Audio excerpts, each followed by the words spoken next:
আজকে আমাদের ডিসকাশনের টপিক হচ্ছে অ্যাক্টিভ ট্রান্সপোর্ট। তো তার আগে আমরা মেমব্রেন ট্রান্সপোর্ট কি সেটা জেনে নেই। এই মেমব্রেন ট্রান্সপোর্টের একটা ওয়ে হচ্ছে অ্যাক্টিভ ট্রান্সপোর্ট।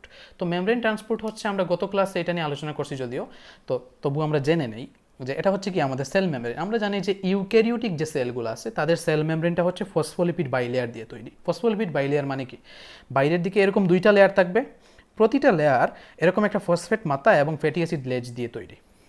তাহলে এটা একটা ফসফোলিপিড বাইলেয়ার। তাহলে মেমব্রেন ট্রান্সপোর্টটা কি? মনে করি এইখানে একটা সাবস্টেন্স আছে, এই সাবস্টেন্সটা সেলের বাইরে থেকে সেলের ভিতরে ট্রান্সফার হতে চাচ্ছে এবং ট্রান্সফার হলো। এই যে সেলের বাইরে থেকে সেলের ভিতরে ট্রান্সফার, এটাই হচ্ছে একটা মেমব্রেন ট্রান্সপোর্ট। তাহলে যে কোনো একটা সাবস্টেন্স সেলের বাইরে থেকে ভিতরে বা ভিতর থেকে বাহিরে, এই যে ট্রান্সফার প্রসেসটা, এটাই হচ্ছে মেইনলি মেমব্রেন ট্রান্সপোর্ট। এই মেমব্রেন ট্রান্সপোর্টটা হতে পারে দুইটা ওয়েতে, একটা হচ্ছে অ্যাক্টিভ মেমব্রেন ট্রান্সপোর্ট, অন্যটা হচ্ছে প্যাসিভ মেমব্রেন ট্রান্সপোর্ট। তো আমরা সাধারণত কি জানি যে এই যে মনে করি একটা সাবস্টেন্স সেলের বাইরে সেটা অনেক বেশি আছে, বা সেলের বাইরে তার কনসেন্ট্রেশন অনেক বেশি আর সেলের ভিতরে তার কনসেন্ট্রেশন অনেক কম। তাহলে প্রকৃতির যে নর্মাল বৈশিষ্ট্য বা ইনস্টিংক্ট নেচার অনুযায়ী কি হবে, যে হাই কনসেন্ট্রেশন থেকে ওই সাবস্টেন্সটা লো কনসেন্ট্রেশনের দিকে মুভ করবে। কারণ কি, যেহেতু ওইখানে হাই কনসেন্ট্রেশন আছে, তার মানে হচ্ছে এখানে লো কনসেন্ট্রেশন। তো হাই কনসেন্ট্রেশন থেকে লো কনসেন্ট্রেশনের দিকে আসার জন্য একটা ফোর্স কাজ করবে, এবং সেই ফোর্সের জন্যই সাধারণত সে লো কনসেন্ট্রেশনের দিকে আসবে, এবং যতক্ষণ পর্যন্ত সমতা না হয় ততক্ষণ পর্যন্ত তার এই ট্রান্সপোর্টটা চলতে থাকবে। তো এটাই হচ্ছে ডিফিউশন। এই ডিফিউশনটা হচ্ছে একটা প্যাসিভ ট্রান্সপোর্ট। প্যাসিভ ট্রান্সপোর্ট মানে কি, যে ট্রান্সপোর্টের জন্য আলাদা করে কোনো শক্তির প্রয়োজন হয় না। ঠিক আছে, কারণ হচ্ছে কি, কোনো শক্তির কেন প্রয়োজন হয় না, কারণ হচ্ছে এইখানে তার নিজস্ব একটা ফোর্স আছে, যে ফোর্সের কারণে সে হাই কনসেন্ট্রেশন থেকে লো কনসেন্ট্রেশনের দিকে আসতেছে। সেজন্য কোনো আলাদা এনার্জি দিতে হচ্ছে না, সেলকে কোনো এনার্জি খরচ করতে হচ্ছে না। কিন্তু অ্যাক্টিভ ট্রান্সপোর্টটা কি? অ্যাক্টিভ ট্রান্সপোর্ট হচ্ছে নর্মালি ধরি এই যে সোডিয়াম আমরা জানি যে ইসিএফে বা সেলের বাইরে তার কনসেন্ট্রেশন হচ্ছে 142 মিলি ইকুইভ্যালেন্ট পার লিটার, আর সেলের ভিতরে আইসিএফে তার কনসেন্ট্রেশন হচ্ছে 10 মিলি ইকুইভ্যালেন্ট পার লিটার। তাহলে সেলের বাইরে তার কনসেন্ট্রেশন অনেক বেশি, কিন্তু কোনো একটা কারণে সেলের কোনো একটা প্রয়োজনে মনে করলাম সোডিয়ামকে সেল থেকে বাইরে বের করে দিতে হচ্ছে, তখন কিন্তু নর্মাল নেচার অনুযায়ী সোডিয়ামকে বাইরে বের করে দেওয়া যাবে না। কারণ হচ্ছে এটা হচ্ছে লো কনসেন্ট্রেশন, এটা হচ্ছে হাই কনসেন্ট্রেশন। তাহলে লো কনসেন্ট্রেশন থেকে হাই কনসেন্ট্রেশনের দিকে দেওয়া যাবে না। কেন যাবে না? কারণ হচ্ছে এটা হয় না সাধারণত কি হয়, হাই কনসেন্ট্রেশন থেকে লো কনসেন্ট্রেশনের দিকে মুভ করে যে কোনো একটা সাবস্টেন্স। তাহলে কি করতে হবে?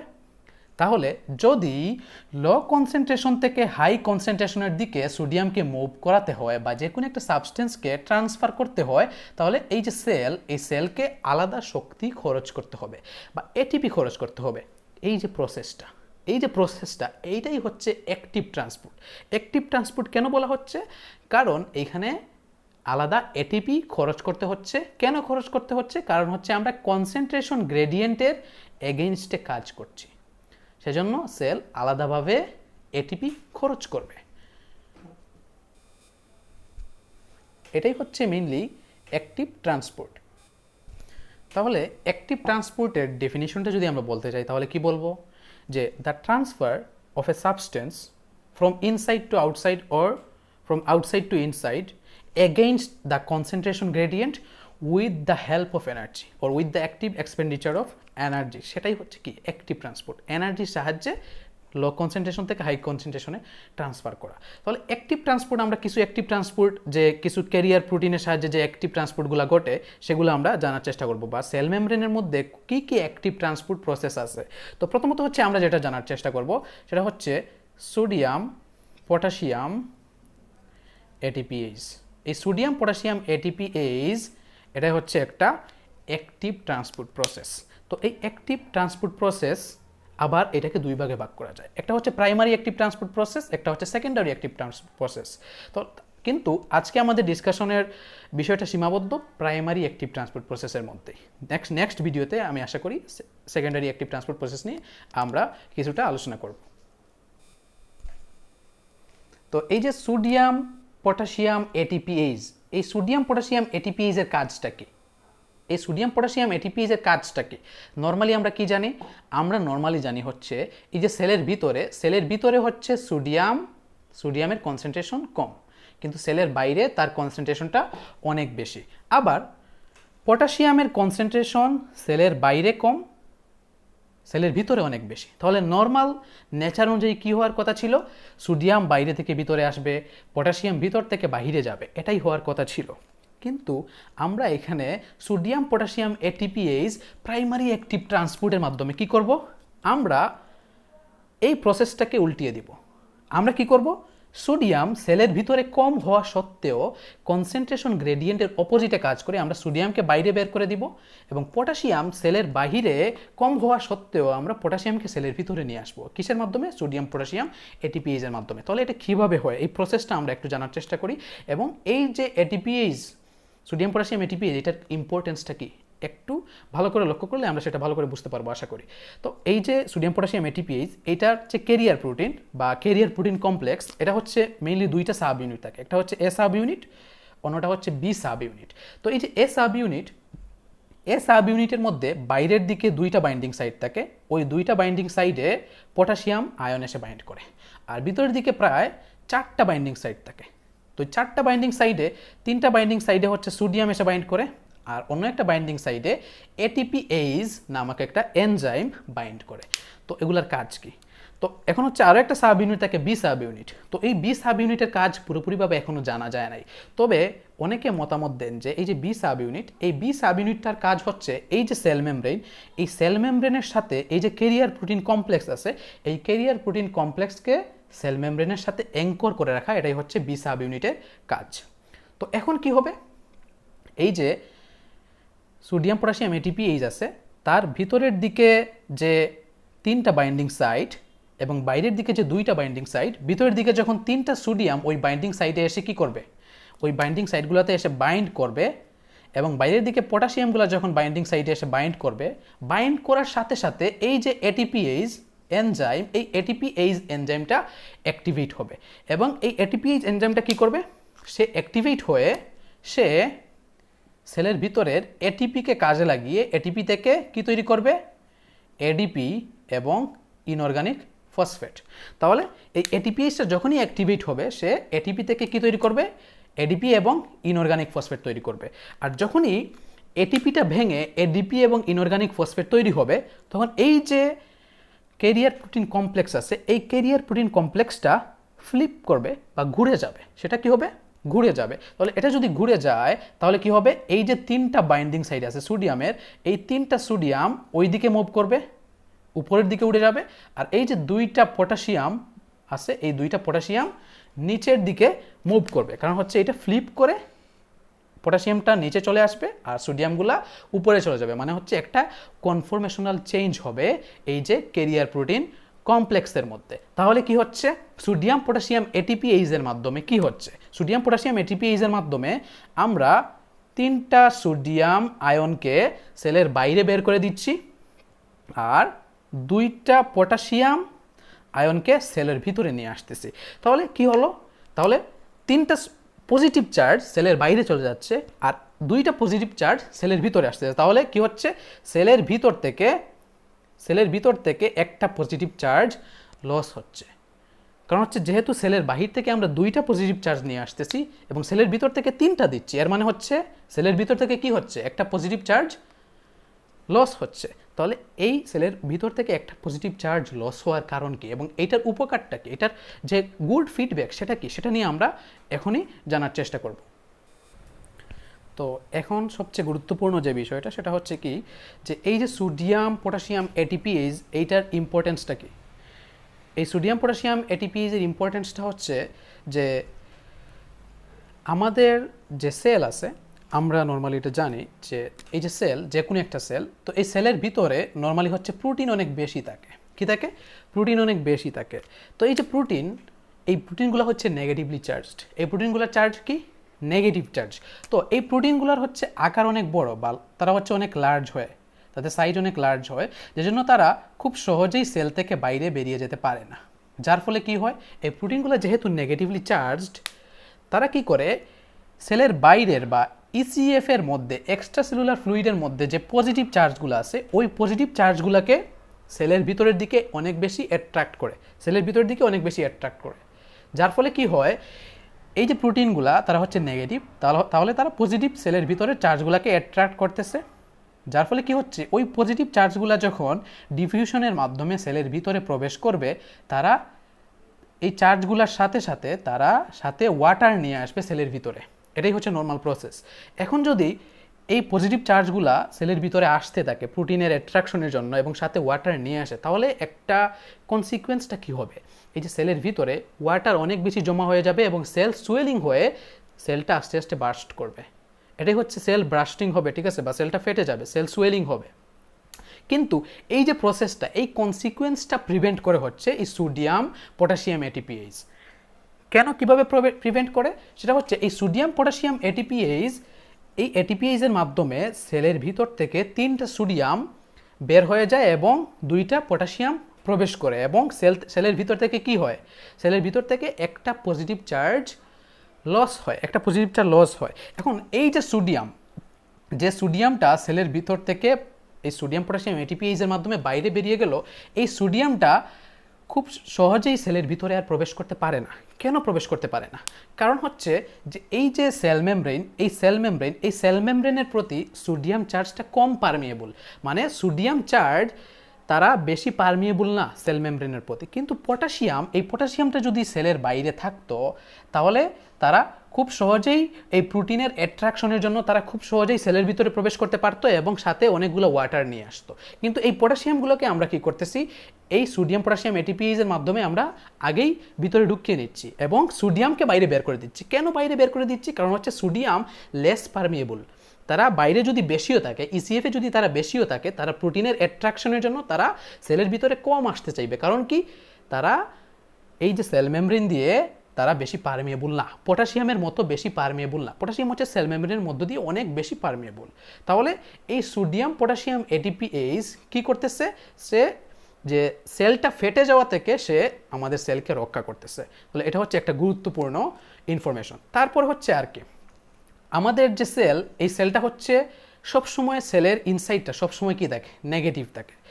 এই যে সেলের যে মানে নর্মাল যে রেস্টিং মেমব্রেন পোটেনশিয়াল, এই রেস্টিং মেমব্রেন পোটেনশিয়ালটা নর্মালি হচ্ছে -90 বা -70 এরকম থাকে, মানে হচ্ছে নেগেটিভ থাকে।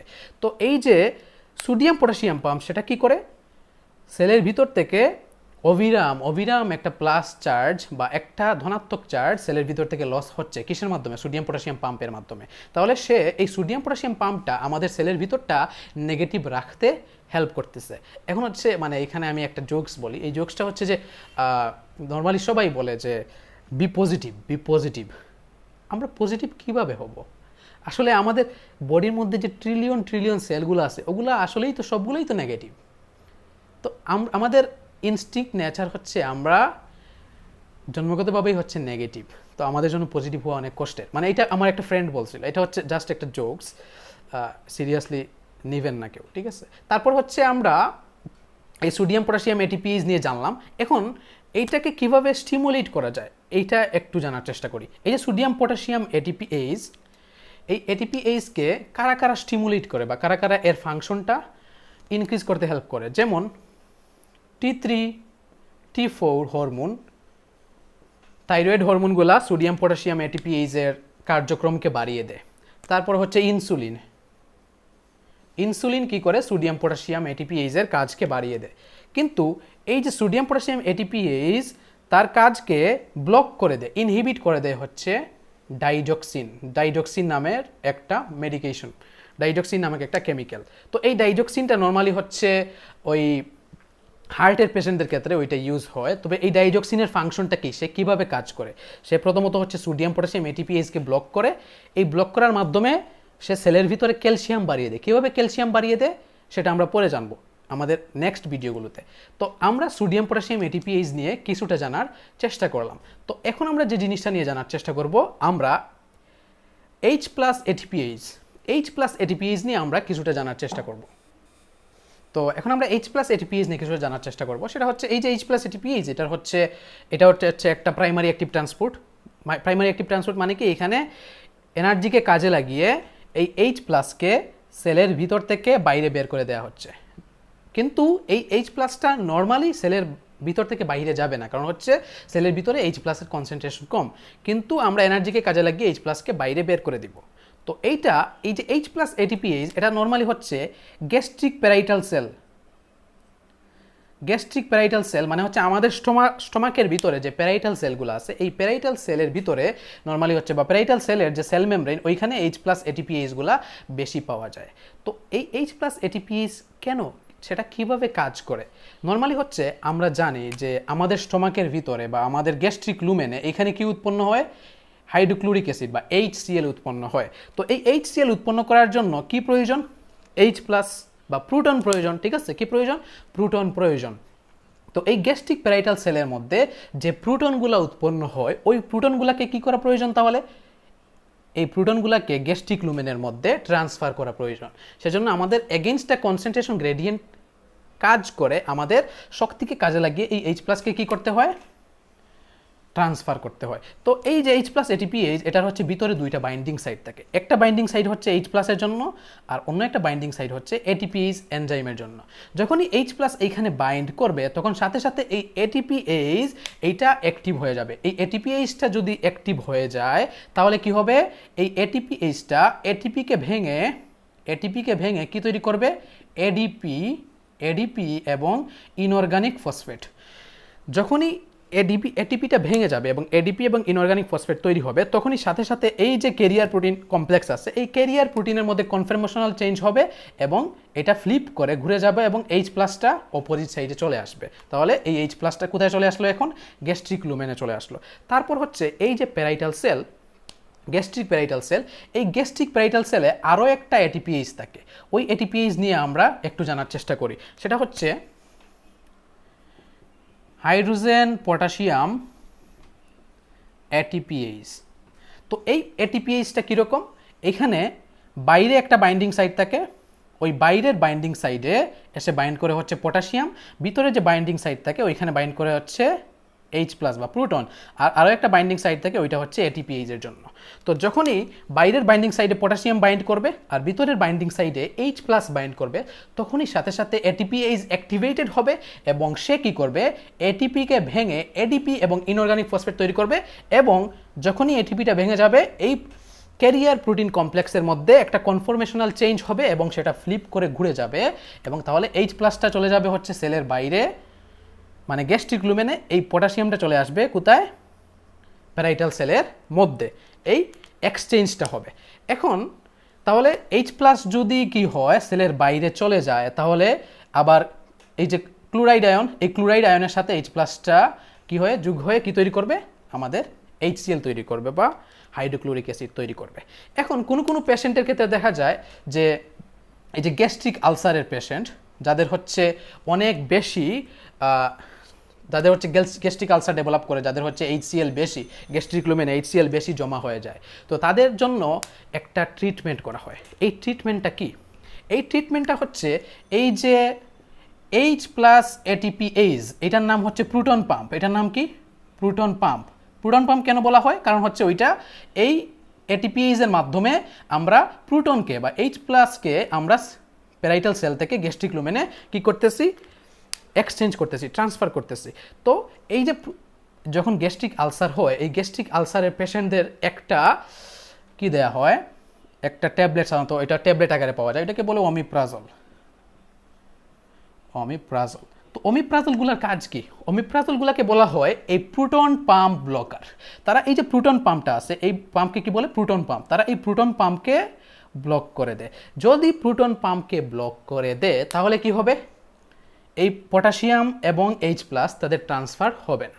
আর যদি H প্লাসের ট্রান্সফার অপোজিট সাইডে না হয়, তাহলে এই HClটা কি হবে না? তৈরি হবে না। আর গ্যাস্ট্রিক আলসার পেশেন্টদের কি হয়? তাদের গ্যাস্ট্রিক লুমেনের মধ্যে বা পাকস্থলীর মধ্যে বেশি অ্যাসিড জমা হয়ে যায়, সেজন্য আলসারেশনের কারণ হয়। তাহলে যেহেতু HCl প্রোডাকশন কমিয়ে দিচ্ছি আমরা অমিপ্রাজল দিয়ে, এই প্রোটন পাম্পটা ব্লক করে, যার ফলে গ্যাস্ট্রিক আলসারের পেশেন্টদের জন্য এটা কি হবে? অবশ্যই উপকারী হবে। তাহলে এটা হচ্ছে কি? এই অমিপ্রাজলটা প্রোটন পাম্প ব্লকার। তাহলে আমরা এই যে এইচ প্লাস এইচ এটিপিএইচ বা প্রোটন এটিপিএইচ বা এইচ প্লাস এটিপিএইচ, তারপর হচ্ছে এইচ প্লাস এবং কে প্লাস এটিপিএইচ, এটা নিয়ে আমরা হাইড্রোজেন পটাশিয়াম এটিপিএইচ নিয়ে জানলাম। এই যে এইচ প্লাস এটিপিএইচ প্রথমে যেটা বললাম সেটা হচ্ছে এইচ প্লাস এটিপিএইচ। এই এইচ প্লাস এটিপিএইচ আর কোন জায়গায় থাকে? সেটা হচ্ছে এটা distal convoluted tubule, distal convoluted tubule এবং কালেক্টিং ডাক্ট। কালেক্টিং ডাক্ট আমাদের নেফ্রনের ডিস্টাল কনভলিউটেড টিউবিউল এবং কালেক্টিং ডাক্টে এই এইচ প্লাস এটিপিএইচটা থাকে। সেইখানে সেটা কিভাবে কাজ করে? নর্মালি হচ্ছে আমাদের বডিতে যখন কি হয়, আমাদের বডিতে নর্মালি হচ্ছে ব্লাডের মধ্যে যখন এইচ প্লাসটা বেড়ে যায়, আমাদের ব্লাডের মধ্যে এইচ প্লাস বেড়ে যাওয়া মানে হচ্ছে কি হচ্ছে, মেটাবলিক অ্যাসিডোসিস হচ্ছে, মানে ব্লাডে এইচ প্লাস বেড়ে গেছে, অ্যাসিডিটি হচ্ছে। তখন কি হবে, এই ব্লাড থেকে এই যে এইচ প্লাসগুলা আমাদের তখন টার্গেট হচ্ছে এই এইচ প্লাসকে রেনাল টিউবিউলের মধ্যে, এটা হচ্ছে ডিস্টাল কনভলিউটেড টিউবিউল, আর এগুলো হচ্ছে ডিস্টাল কনভলিউটেড টিউবিউলের সেল, এগুলো হচ্ছে তার সেল। তো আমাদের টার্গেট হচ্ছে এই এইচ প্লাসকে ব্লাড থেকে কোথায় ট্রান্সফার করা, ডিস্টাল কনভলিউটেড টিউবিউলে ট্রান্সফার করা। তো প্রথমত হচ্ছে বিভিন্ন প্রসেসের মাধ্যমে এই এইচ প্লাসটা কোথায় যাবে, এই এইচ প্লাসটা হচ্ছে ডিস্টাল কনভলিউটেড টিউবিউলের সেলে যাবে, তারপর এই যে টিউবিউলার সেল, এখানে হচ্ছে কি থাকে, এই এইচ প্লাস এটিপিএইচটা থাকে, এবং এই এইচ প্লাস এটিপিএইচের মাধ্যমে এই হাইড্রোজেন আয়নকে বা প্রোটনকে কি করা হয়, ডিস্টাল কনভলিউটেড টিউবিউলে ছেড়ে দেওয়া হয় এবং সেটা ইউরিনের মাধ্যমে বাইরে এক্সক্রিট করা হয়, ঠিক আছে। এবং কালেক্টিং ডাক্টেও সেম এই এইচ প্লাস এটিপিএইচটা থাকে। তো এখন হচ্ছে আমরা যেটা নিয়ে ডিসকাস করব সেটা হচ্ছে ক্যালসিয়াম এটিপিএইচ। এই ক্যালসিয়াম এটিপিএইচটা কি? এই ক্যালসিয়াম এটিপিএইচ নর্মালি কোন জায়গা থাকে সেটা আমরা একটু ডিসকাস করতে হবে। তো আমরা জানি, মনে করি এটা হচ্ছে একটা মাসল সেল, তো আমরা সবাই, আমাদের একটা জিনিস জানা উচিত, যারা হচ্ছে মাসকুলার কন্ট্রাকশন নিয়ে আইডিয়া নেই তাদের একটা জিনিস জানা উচিত, যে সেলের ভিতরে যে ক্যালসিয়াম, এই ক্যালসিয়ামের জন্যই মূলত যে মাসল সেল, এই মাসল সেলের কন্ট্রাকশন হয় বা মাসকুলার কন্ট্রাকশন হয়। ক্যালসিয়াম এখানে অনেক গুরুত্বপূর্ণ একটা ভূমিকা পালন করে। তাহলে আমরা যে এই যে মাসল সেল, এই মাসল সেলের মধ্যে কি থাকে, এসআর বা সার্কোপ্লাজমিক রেটিকুলাম। এই যে সার্কোপ্লাজমিক রেটিকুলাম, এই সার্কোপ্লাজমিক রেটিকুলামের মধ্যেই থাকে হচ্ছে ক্যালসিয়াম এটিপিএইচ। যখন মাসলগুলা রিল্যাক্স করে, কন্ট্রাকশনের পরে এই মাসলগুলা যখন রিল্যাক্স করবে, তখন এই যে ক্যালসিয়াম এটিপিএইচ আছে, এই ক্যালসিয়াম এটিপিএইচগুলা অ্যাক্টিভেটেড হবে এবং ক্যালসিয়ামগুলা কি করবে, এসআর এর মধ্যে বা সার্কোপ্লাজমিক রেটিকুলামের মধ্যে প্রবেশ করতে শুরু করবে। কেন? মাসল রিল্যাক্সেশনের সময় এই ক্যালসিয়ামগুলা কেন সার্কোপ্লাজমিক রেটিকুলামের মধ্যে প্রবেশ করে? প্রথমত হচ্ছে আমাদের এটা জানতে হবে, এই যে মাসলের যে সার্কোপ্লাজমিক রেটিকুলাম, এটা হচ্ছে একটা ক্যালসিয়াম স্টোর হাউস। তো এখানের মধ্যে ক্যালসিয়াম জমা থাকে।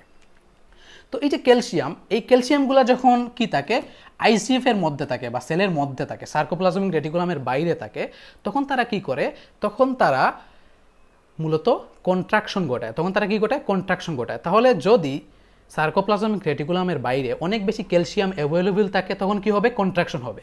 আর যখন মাসলকে রিল্যাক্স করা দরকার, রিল্যাক্স করা দরকার, এর মানে কি, এই ক্যালসিয়ামগুলোকে সাইটোপ্লাজম থেকে কি করতে হবে, সার্কোপ্লাজমিক রেটিকুলামের ভিতরে ঢুকিয়ে দিতে হবে, যাতে কন্ট্রাকশন না হয়, কি হয়, রিল্যাক্সেশন হয়। তাহলে এই একটা মাসল যখন রিল্যাক্স করে, তখন এই যে ক্যালসিয়াম এটিপিএইচ সার্কোপ্লাজমিক রেটিকুলামের মধ্যে সেগুলো অ্যাক্টিভ হয় এবং ক্যালসিয়ামগুলা সার্কোপ্লাজমিক রেটিকুলামের ভিতরে ঢুকে যায়। তারপরে হচ্ছে কিছু কিছু সেল মেমব্রেনে কি থাকে, এই যে ক্যালসিয়াম